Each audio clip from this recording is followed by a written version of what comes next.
Good afternoon. Practice 2 today, still just helmets, but a much better tempo of practice. The first day we didn't quite get done everything we had scripted to get done, and today we actually got everything done we had scripted to get done and finished a couple minutes earlier than we had scheduled, so that was good. I thought we really moved around well today, and I don't think it's anything more than just the familiarity of the younger players, I think, in the program, being out there and having to do it and being in the team periods. And I thought we got a lot of good work done today, pretty much what we could get done without the pads, and I think the whole program now is looking forward to Saturday, where we'll get a chance to play some real football for the first time this spring. Questions? Is there a challenge getting everything you want done with the quarterbacks in the passing game, with the weather elements, wind, and the other stuff? No, I don't think so. I think we script what we script, and we don't take the elements into play. If it gets so disruptive, we can always go indoors, but the reality is we're going to play in weather like this, and it was a beautiful day out there today. I enjoyed it. How will things change on Saturday with the pads?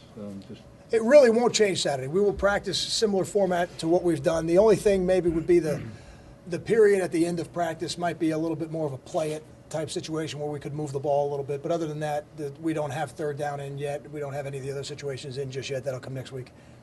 Kyle, has guys like Savon or anybody jump out that they've changed their body much in the offseason or added weight or got slimmer or anything like that? I think sometimes it's easier for you guys to see that than for me, just because we see them in the winter workouts, and I've been looking at them now for a couple of weeks.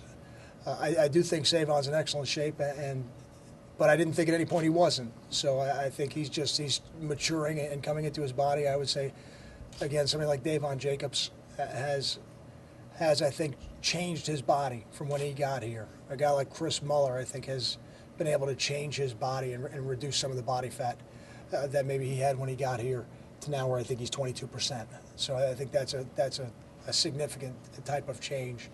But I don't know that there were a lot of complete overhauls that needed to be made.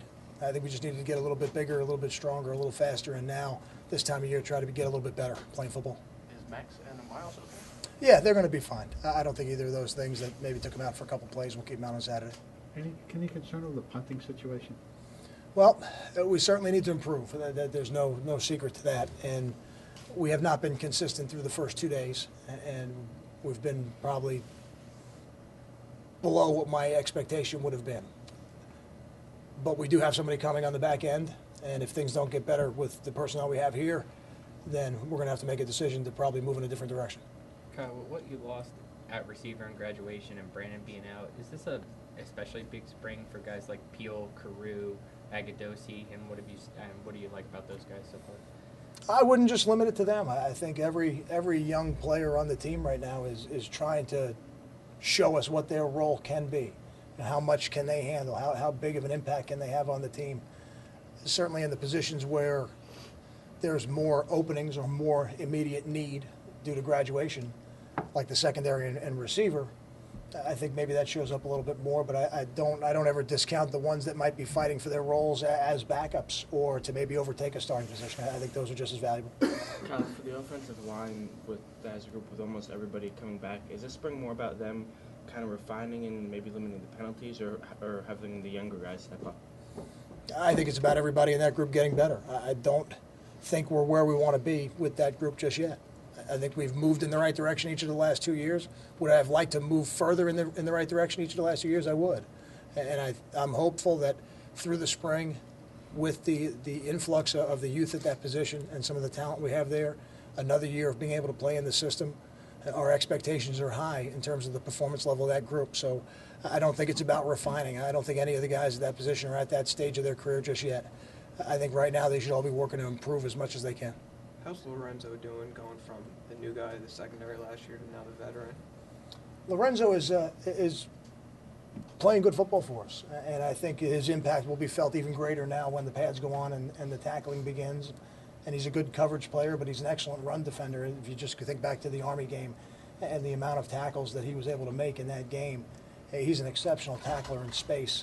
You don't really see that when the pads aren't on, but he was an excellent player for us last year and a good leader in his role where there wasn't much need for him to lead with the other seniors around him. Now he'll be a great example, I think, for the younger players at that position. What are you seeing early behind Savon at running back where there's pretty big competition?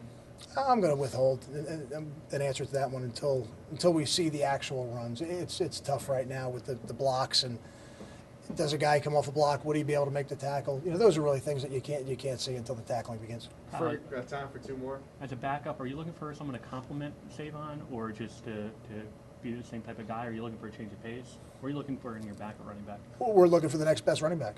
That's really what we want to do. I don't have any preconceived notions of style of runner. We've recruited all the running backs that are on this roster because we think they're excellent running backs. Now they have an opportunity to show us they can do that within our system, and whoever the best ones are at the end of spring, that's how we'll line up the depth chart. Kyle, have you altered your approach to the old lineman as far as being big and not having to be at a certain weight?